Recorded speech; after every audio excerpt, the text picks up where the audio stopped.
Warrior football. True Warrior football. True Warrior football.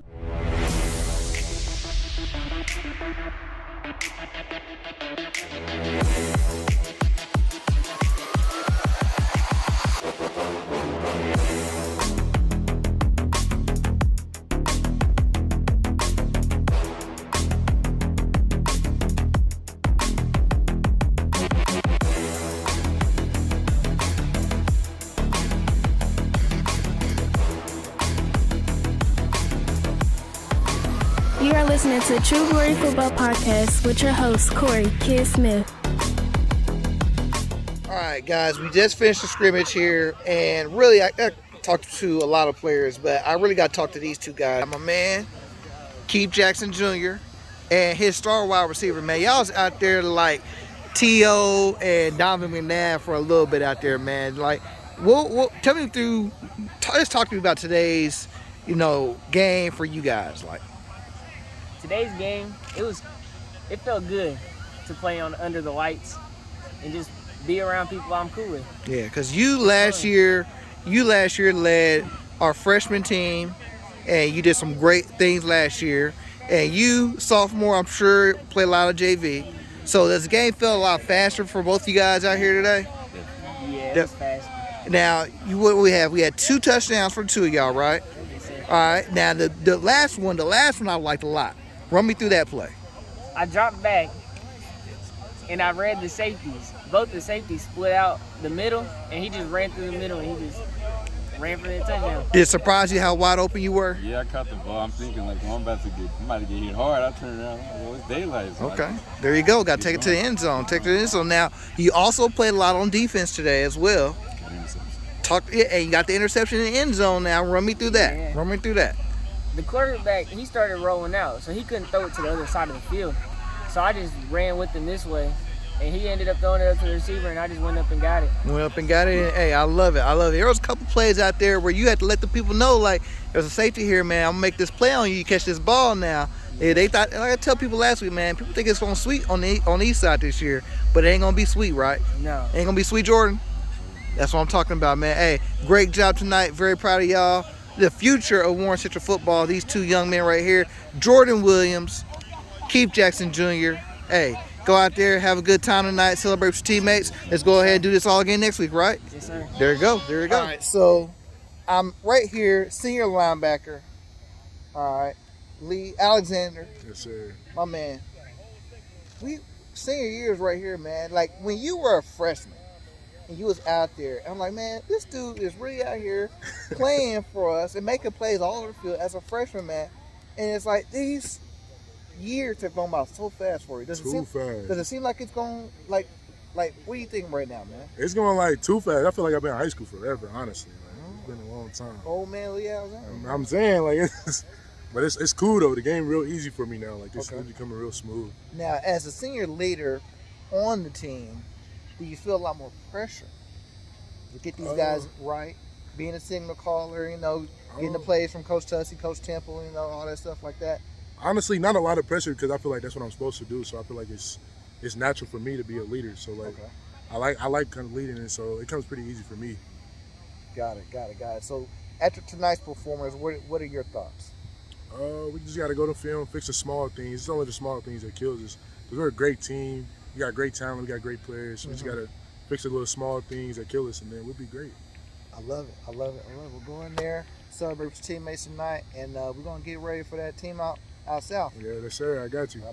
My man, Lee Alexander, ladies and gentlemen, number 14. Yeah. Hey, like I told y'all, man, True Warrior football is you're not going to get better stuff from our players, from the team, on a week-to-week basis and coming right here. So, hey, stay tuned. I got some more great stuff coming up for you guys later in the show. Welcome back, ladies and gentlemen, and finally, I'm joined here by our head honcho, the main man in charge, Coach Mike Kirschner. You guys may have seen he and I in my opening intro video part while coming. I was so happy after that moment. After we beat Ben Davis at Ben Davis last year, 57-56. one of my all-time favorite moments, especially doing this show. And to get into that moment, Coach, like I know you coming back here, a place where you played, place where you're from, and have an opportunity to coach us over there. When I say over there, over at Ben Davis. And in a hard-fought game to where really we could have kicked the bucket and rolled out and just said, okay, we're going to start all over again next week. But somehow, some way, our team fought back, and we had this tremendous victory. And I'm just like, I was so floored with emotion and everything like that. Like, that's definitely one of the proudest moments of that. Like, I know I smoked you right there because you weren't even looking anywhere around. You're trying to get the team, and I just came up to you, and everybody's like, yeah, it was awesome, man. It was awesome. But I'd say thank you for delivering that moment last year for us. But let's get into everything else with you, man.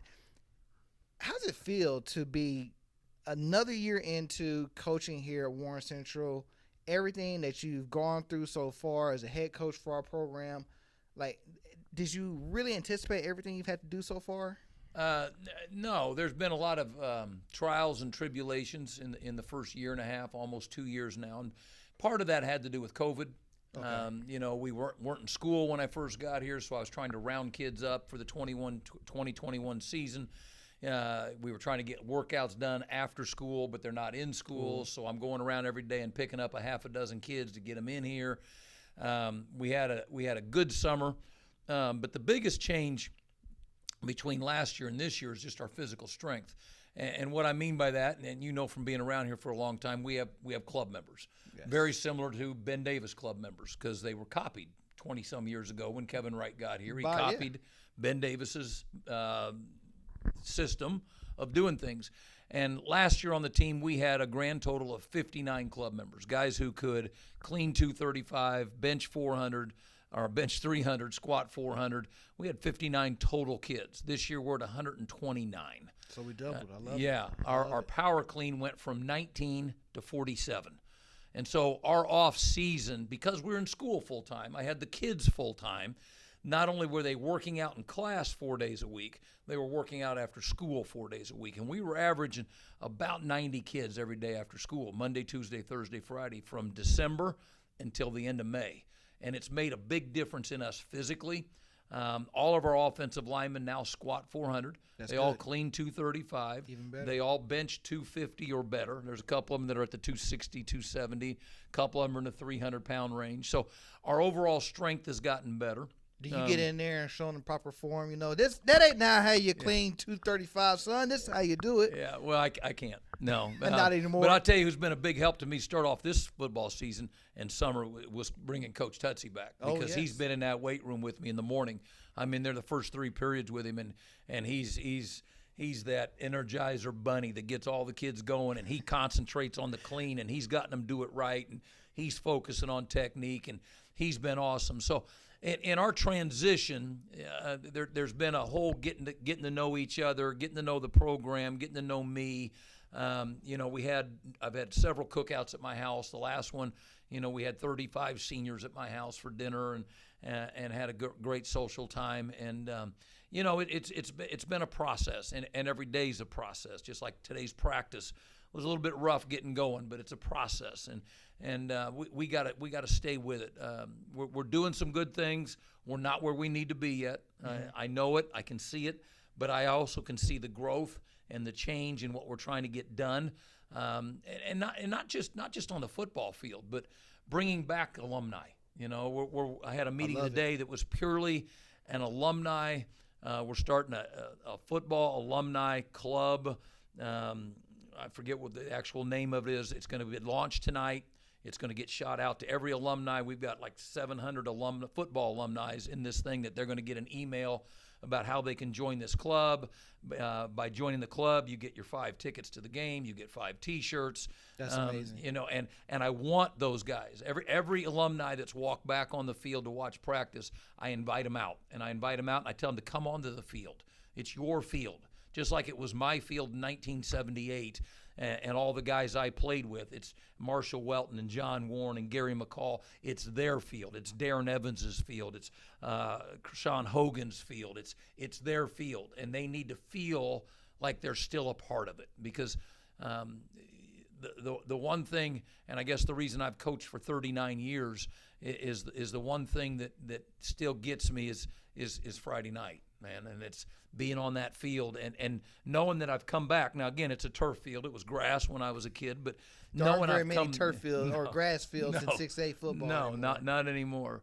But walking out on that field for the first time last year, and in the end zone were 4 or 5 of my former coaches. Lee Dilk was there, and Dean Carbone was there, and Doc Green was there, because they were honoring, I believe, the 84 or 85 state championship team.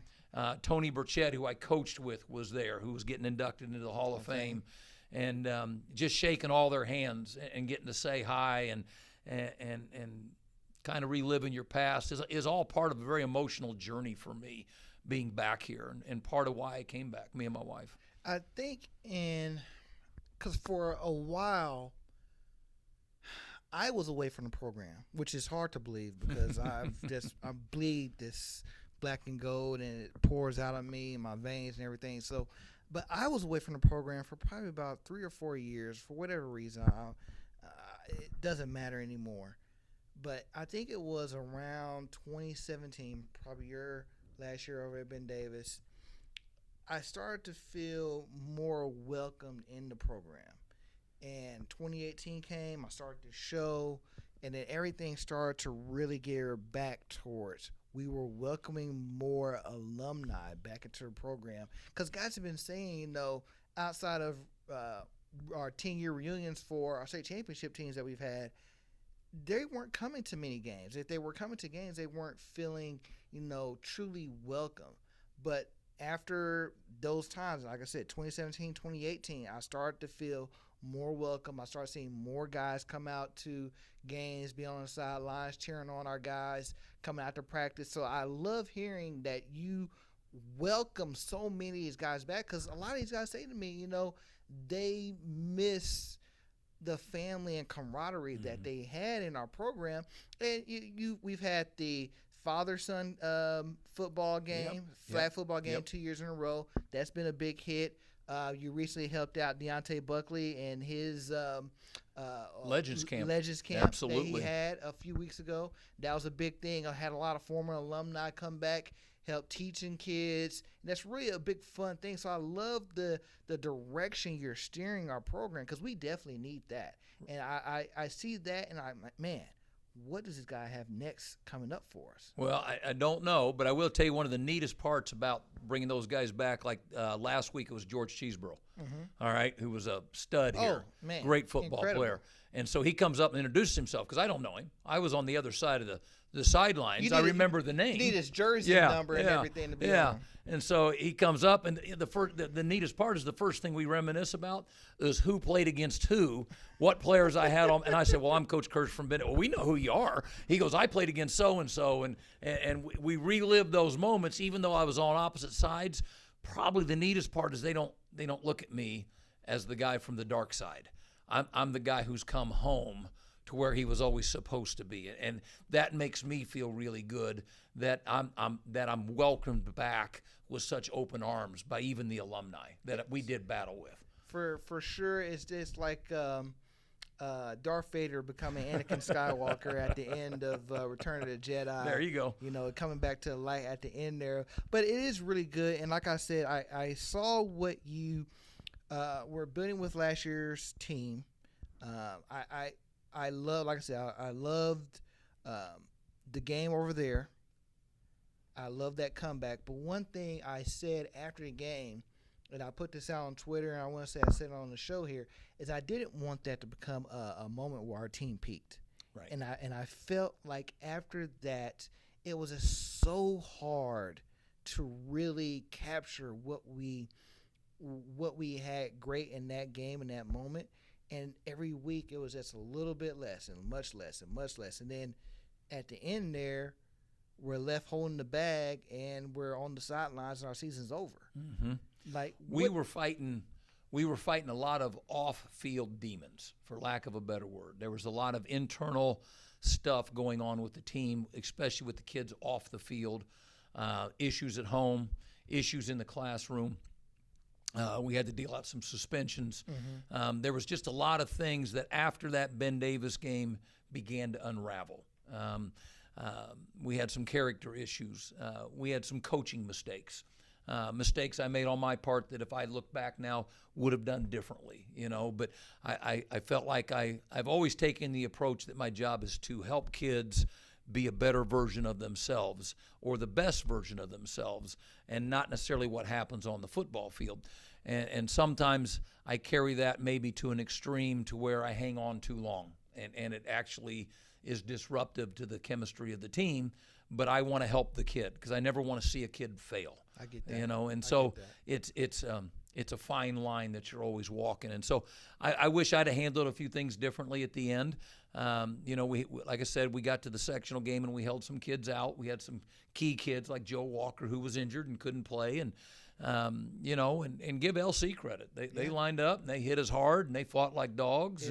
It was a game that it was a perfect storm for them. And defensive coordinator Wayman Edmond, who is a former Warrior, I've had him on the show a few times as well. He had a tremendous game plan for us as defensive coordinator and executed it well, and didn't make it easy for us. No, he took away what we did well. We didn't throw the ball very well. Ball was wet. I get all that, and and they'll tell you that once they saw Joe Walker wasn't playing, their level they were going to double him.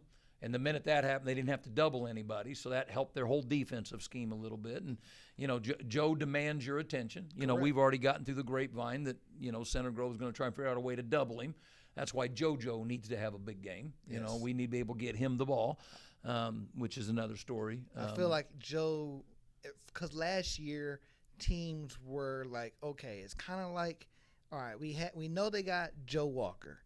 But this other guy, JoJo, we have to be careful with him. I was like, man, if we get him the ball a couple of times, he's going to be special. He's like, I said to him last week, he's like a Weapon X. Yep. Like you get him the ball and he takes off. Like he made a couple of great, I think his best play last year was an interception he had covering Omar Cooper. Yep, absolutely. And Atlanta is like, how do you recover to make a play like that? When you were beat. He was beat and still recovered to make the interception. And he's such a great athlete. He's able to play like that on defense and then come back on offense and still deliver something for us. You saw he stepped up for you last year against Bishop Chatard. I mean, played quarterback. This guy is truly special. So we have those two guys back this year. But mainly from last year, you say you made a lot of you felt like you made a lot of mistakes last year towards the end of the season. You say you felt like you have corrected a lot of those as well, or at least worked towards correcting them. I know it's still early. Right. We are. And I think part of it, part of the correction came with the hiring of new coordinators. Okay. Bringing in Jimmy Graves and his 30 years of offensive experience, half of those at IU at the Division I level, and then bringing back Coach Tutt, who was instrumental in 5 of the 9 state championships, the 4 Pete, one when he was the head coach, and then again as a D coordinator, I believe in 09 with Coach Hart. And then he spent the last 6-7 years at the college level soaking up all that knowledge. He's gone and visited with the Saints and the Patriots, and so he brings all that knowledge, and I think that helps with what I'm trying to do because I coordinate the special teams, and with their knowledge and their ability to run programs because they've both been head coaches. And one thing Coach Delahan always told me, if you get a chance to hire head coaches, hire them because they know how to run programs and you won't have to babysit as much. And I think that's really huge in solving some of our problems. We've done some things in the off season to help with the team chemistry. I alluded to having a chili night at my house in January, a cookout at my house in May with bunches of kids. So we've done things like that to build a team bonding type situation. You already alluded to the father-son flag football and cookout. We had about, people here that night and eating and having a great time. And we're getting ready to do a Moms 101 night where I'm going to teach football to the moms. And we're trying to do more things like that because it's like I told the parents last week at the parent meeting, the biggest mistakes parents make at this age is they see their young man like a Chris Jordan who's grown, he's big, he cleans 325 pounds, and we think they're grown. And because they're big, but mentally they're still young boys, young men, for sure. And they know where you're at in the stands, and you need to be in the stands, and you need to be in their lives. And fathers, you need to be fathers, not negative fathers. You need to be positive fathers The reason in why your so lives. many kids, when they come off the field, they look back, looking for where their parents are That's sitting. exactly right. I told them last week at the parent meeting, I can still tell you where my mom and dad sat every Friday night when I was playing. And now the home side is now the visitor side. But I could tell you where they sat on the southwest end here in the second section in. They sat in the same place every Friday night. That's amazing. And as probably as the teenager kid in me I was probably a jerk to them at times. I didn't want them to be any place else than at the game on Friday night because it was that important to me. Now, with a lot of things that you're implementing now with us, were these things that you took to implement when you were at Ben Davis and for your short time at Mount Vernon as well? A little bit, but some of it's a little bit different. Okay. But the one thing I learned at Ben Davis, and I'll share this story, may get a little long for you, but I thought because I was the head coach for the longest time at Ben Davis that I was just a really good football coach. Everybody kept telling me, Dick Delahan, what a good football coach you are. But then I went to the National Football Convention in San Antonio in January of 2011. Okay. And the keynote speakers up there talking, there's roughly 8,000 coaches in the auditorium listening, college and high school coaches. He gave I believe it was Mark D'Antonio, gave this great presentation on motivation and coaching kids and all. It was great. The next speaker up was Jim Tomei and Bobby Bowden, who have both passed away. And they were going to speak on today's social issues of kids today. This is 2011. Social issues of social issues of today. And I look around the auditorium and it emptied. There was 300 of us total still there. Everybody else left. It wasn't interesting to them. But I don't go to conventions to drink beer and party and all that. I go to conventions to learn. So I sit there for the entire day. I just sit there and listen. And they started talking about how 13 teens will commit suicide every day in the United States.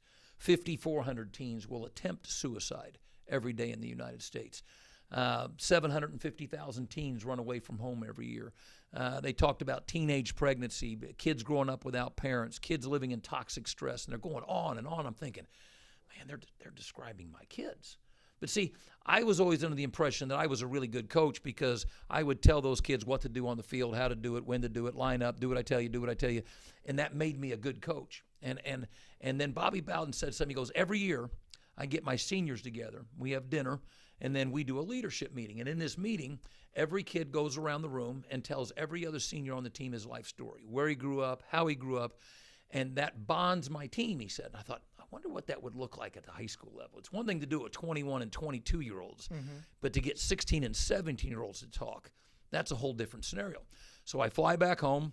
We get ready to have our January leadership meeting. My wife has chili for all the kids. They eat. They're playing video games in my house. They're having a good time. And they thought it was going to be like the last one. We're going to fill out John Wooden's Pyramid of Success. Yes, I'm familiar with that. And so I said, get your chairs in a circle. I had about 25 kids there that night.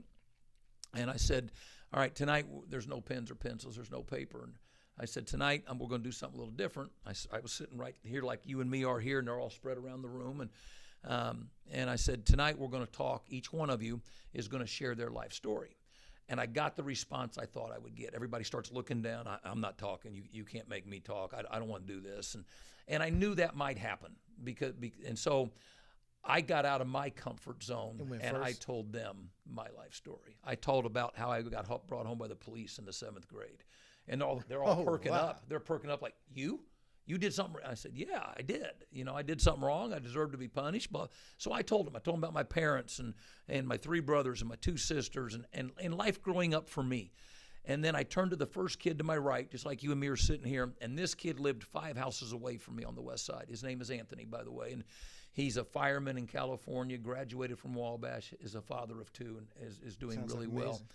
And I turned to Anthony. I said, Anthony, you go first. And I knew Anthony. See, this one was easy for me because I thought I knew Anthony. see Anthony come down to my house all the time, eat, play basketball on my street. You know, I knew Anthony's little sister who would ride around the neighborhood with my kids. So I really knew Anthony. Anthony starts talking about how his dad worked for IMPD, his mom worked for I believe a real estate agent, and life was pretty good. He's got a sister, and then all of a sudden he got all choked up, and he said, but I don't get to see the rest of my family.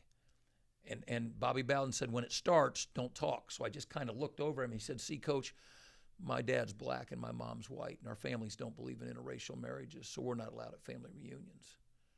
And all of a sudden, kid, it hit me that I knew him only as a football player. Wow. I didn't know him as a person. Next kid had a good story. Next kid was just okay. And then the fourth kid rolls up his sleeves, and we're all just staring at him. And he says, you see these? And he's got these massive scars. He goes, this is where I tried to kill myself. And now my wife is in the kitchen crying. She can't hold, and we got 20 more kids to go.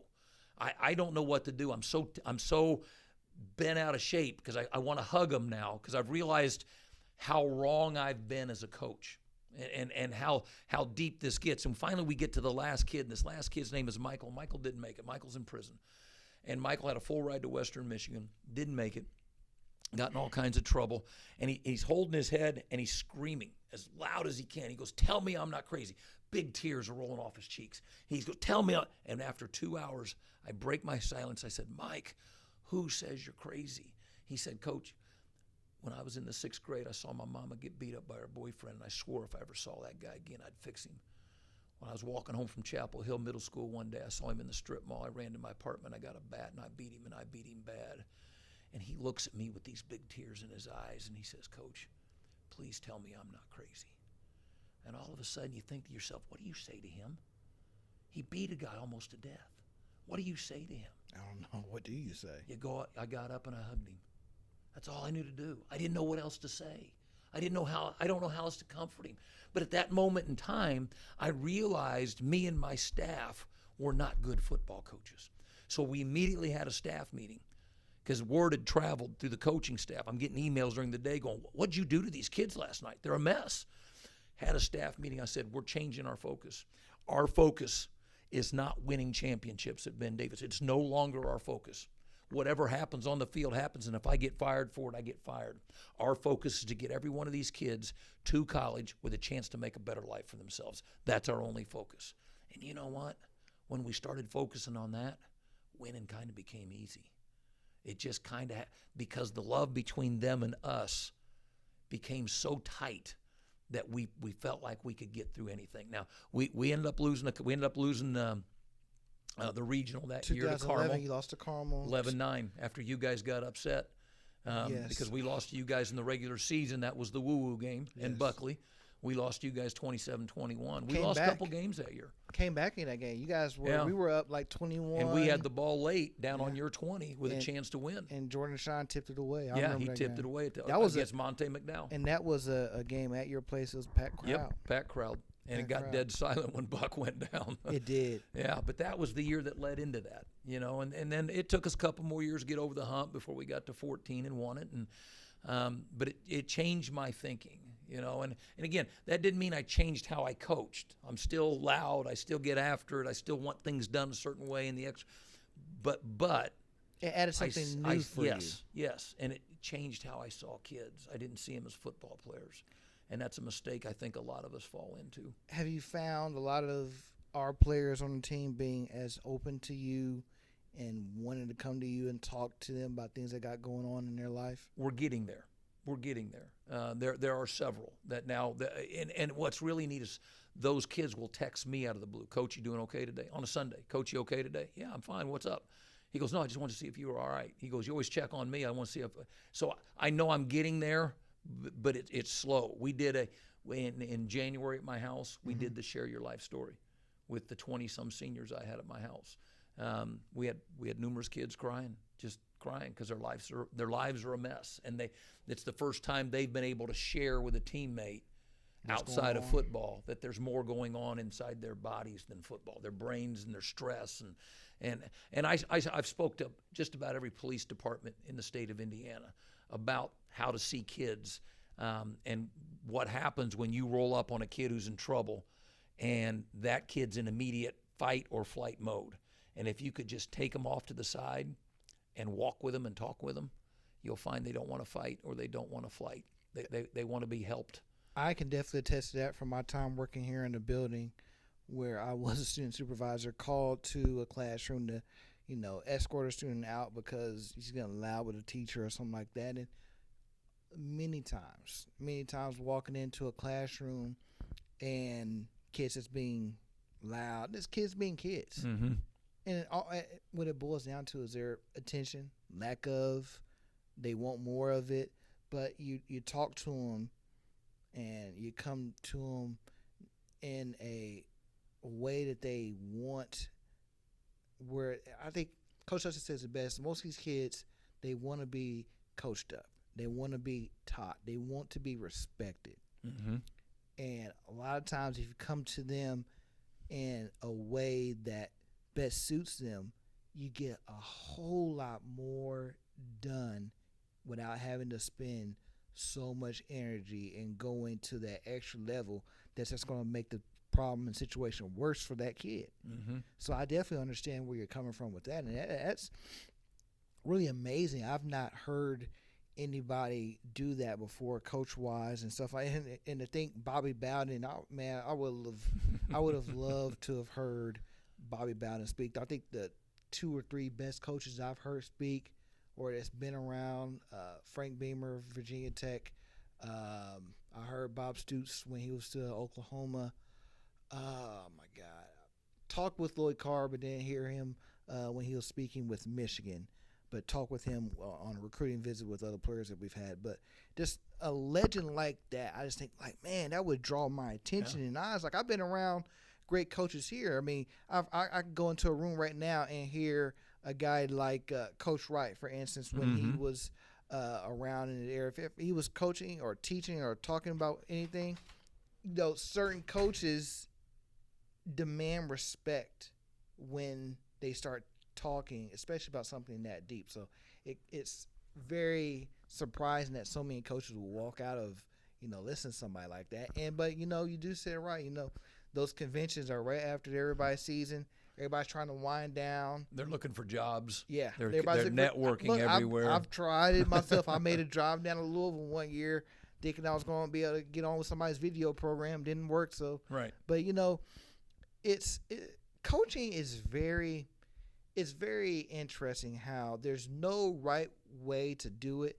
But I think you and I would agree there's a wrong way to do it. Oh, there's definitely a wrong way. And sometimes we get heated on the field. But it's like Coach Tutsy was talking with the staff on Sunday. We had our staff meeting. He goes, you can get into it with them. You can push them. You can ride them hard. But at the end of the day, they better know you care. And Coach Delahan always had this famous quote: "They don't care how much you know till they know how much you care." And you need to think about that all the time, because even in the classroom, even as a teacher, they don't care that you can solve for X 9,000 ways. Mm-hmm. They want to know, do you care about them first? Then they'll listen to how you solve for X. And so when you can get a kid to believe in you first as a person, you'll get more out of them down the road. That's incredible. Well, Coach, I know you have a lot of things going on, but I want to do one more quick segment with you. Of course, you spent, because your first year as a head coach was 2007 at Ben Davis? Yes, correct. Okay, so from 2007 to 2017, a full decade. Mm-hmm. A full decade of battles. Absolute battles against us. And really, if I believe correctly, I want to say you ended your career with like a 3-1 postseason record against Warren. Yeah, that would be correct. Yeah, which is, that's incredible. Doesn't happen to very many people. I hate admitting it, but it is. Not very many teams could say that. So, especially as many times as we've gone back and forth. So, I just want to shout out a couple of games, couple players, and I want to have your thoughts and reflection on that. Is that okay? Yeah, let's go. All right. Desmond Tardy. Phenomenal. And when he was getting them to that top, of course we beat him in 2002 in the Mud Bowl out here, and then the next year 2003, we knew we were going to have our hands full. Here's what I liked: no matter what we did defensively, and I was the coordinator back in, no matter what we did defensively, I could never get inside his head, and that bothered me. You know, it was never, you know, it didn't matter what scheme I brought up, what blitz I brought up. If I felt like we really got a lick on him, it never, he'd always smile. And I'm like, you know, I want him to be mad. I don't want him smiling, because if he's smiling, he's doing well. But we had a great game his senior year out here, lost 27-20, and he was in control. Probably one of the smoothest athletes I've ever watched play that position. Which brings up my next player, one of your guys, James Banks. James Banks, probably the number one athlete I've coached. I know there's people that would argue who's the greatest athlete. I'll share a quick story of James Banks. So it's my first year at Ben Davis in 2000, and we're in the sectionals against Decatur. And Decatur scores to go up 21-17 with about 45 seconds to go. And I was the D-line coach, but also one of those that right before James went out, he'd throw a couple passes. I was the guy that had to catch him, and then he'd go out. And I think Coach Tutts was at Decatur that yes, time. he was the D coordinator. And James goes, "What's the matter with you?" I said, "Man, I just left a head coaching job to come to the Ben Davis, and we're not even going to get out of the section." He goes, "What are you talking about? We're getting out of the sectional." He jogs out, drives us, gets it. There's 6 seconds to go. We're on the 5-yard line.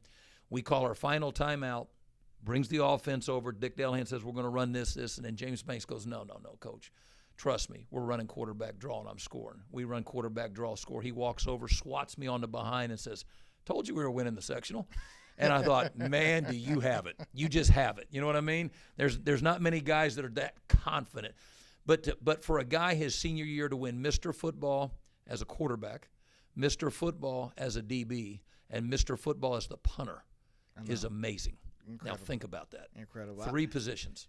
There's so much. I think the next two guys, Jeremy Finch and David Bell, there are two guys. Jeremy, of course, he could have won overall Mr. Football if not for a guy that was running the ball over and over into the end zone. Right.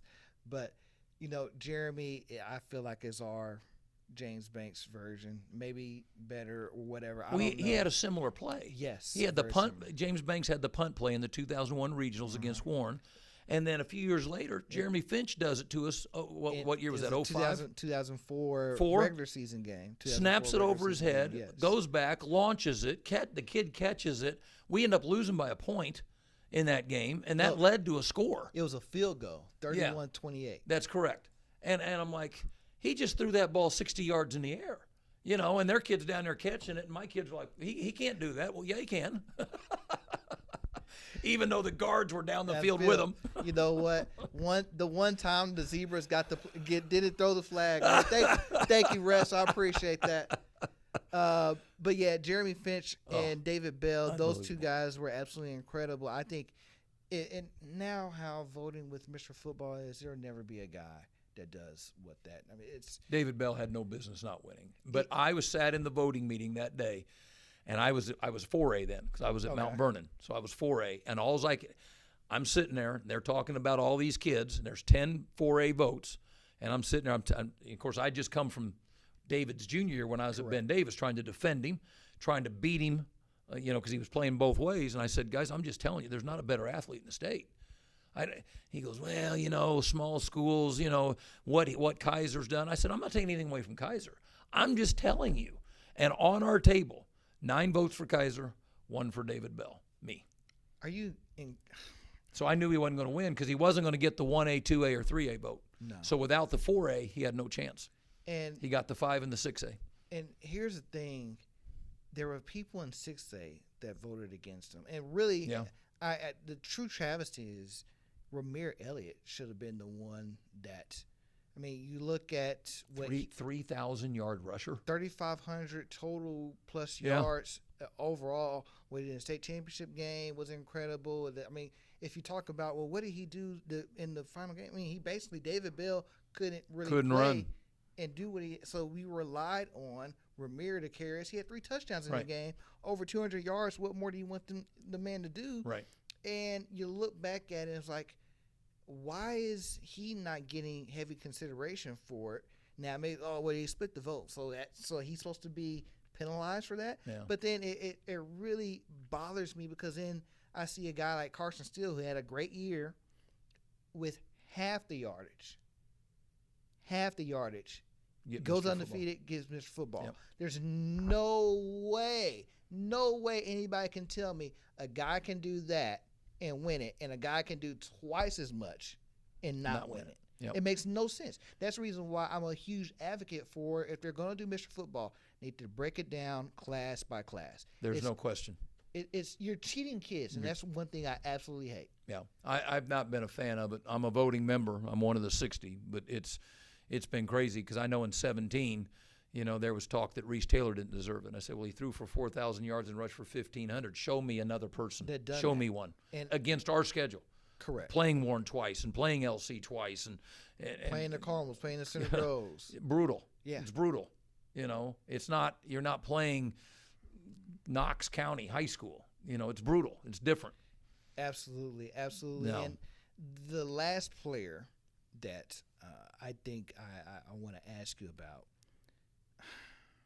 this guy right here is just we have a lot of great players, and I think this guy gets forgotten now because of so much talent. But we just talked about Ramir Elliott, but the first guy to rush for 3,000, Shakir Bell. Mm-hmm. And we played you guys in 2009 in the Dome. And he single-handedly won the game. He was the man. Yeah. Because we'd done a pretty good job defending the pass. We just couldn't.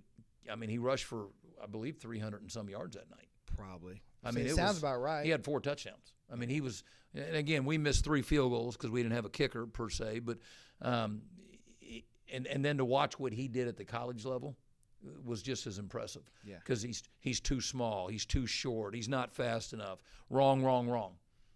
Because there was something inside of him called heart that was bigger than all your big backs.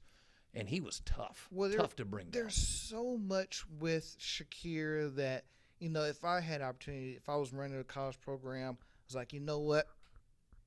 I'm going to bring in a whole bunch of guys that may be better, but I know one thing. None of the guys I'm going to bring in are going to give me that. Mm-hmm. That heart, that extra effort, that determination to go the extra mile. Like, he really, truly never gave up when it was time. He took it to the next level. And you guys, I think that 2009 game against you guys, where we go to overtime. I'm trying to think. Do you remember your quarterback from that year? William Barksdale. Okay, so Undersized, couldn't throw it very well, but worked hard. You guys tried in overtime. It was like a reverse pass, and they almost got it. Mm-hmm. Yep, And we were close. My guy, safety Jerry Boyd, comes out of nowhere, and you guys had the ball first in overtime. Comes out of nowhere, picks it off. And 3 plays later, we're in the end zone celebrating. I mean, those games, those moments right there. I know it's tough for you and stuff that one was. You're right. Remember, but those moments in those games, they live forever. And I talked to you about this the other day when we were trying to figure out a schedule for this. All my time I was with the program my junior year in 2004 till 2012 was my last year being a part of the program. And I told you, I was 9-0 going up against Ben Davis. 9-0 going up against Ben Davis until that 2012 year. And here we are, a game where we were up 3-0. A storm comes out of nowhere, blows in. We had to stop the game, come back the next night. We're defensively, it was probably the best defensive battle any Warren Central Ben Davis game's ever had. Oh, to keep it to 6-3 for a final. Well, you think about the scores. In 2010 we got beat 36-0. Exactly. Got whooped. I mean, we were not the same team that night. And then for us to we're up 3-0. 3-0 with a minute and a half to go. And for some reason, like, the tide turns and you guys get 2 miraculous plays to go your way along. It was like a 50-yard bomb. It was 57 yards, the first field goal the kid ever kicked in his life.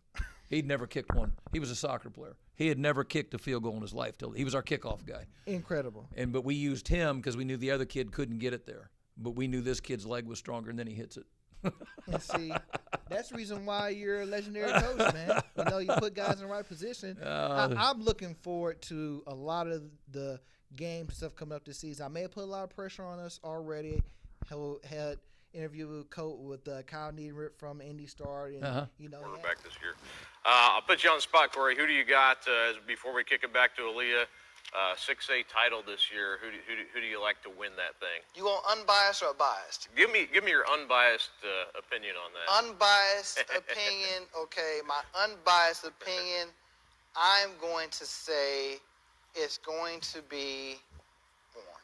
Okay, I said unbiased, by the way. Well, is that unbiased and biased? Unbiased and biased. That's fine. I just see what we have. I see the talent that's coming in. I see these guys grinding. I see what Coach Kirschner's done. And also, here's another tidbit for you. The last 4 Warren Central coaches have all won a state title in their first 2 years. Is that right? Wow. Very true. Wow. And I think Coach Kirschner is turning the program around, getting the right guys in the right place. And it's going to be, it's not going to be no more 5 and 4 seasons over here on the east side. I can tell you that much. You ask me unbiased, who I like in 6A.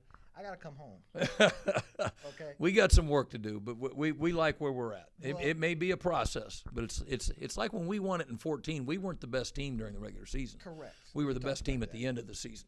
And it's a process. And we just keep telling the kids it's a journey, so hang with it. We'll get there. I love it. Well, Coach Kirschner, I appreciate it. You're a busy man, but you're great. Got some great stories, man. Well, thanks. We can go all day. Just old, man. You're seasoned. You're mature. Appreciate it, Coach. Thank you very much. Legendary Appreciate you Coach Mike Kirschner for us. And ladies and gentlemen, make sure you tune in and subscribe to the show every Thursday. Make sure you come back, tell your friends, tell all the Warrior greats about it. Hey, I'm your host, Corey the Kid Smith. Let's listen to and watch another great episode of True Warrior Football. Warrior Band, take us away.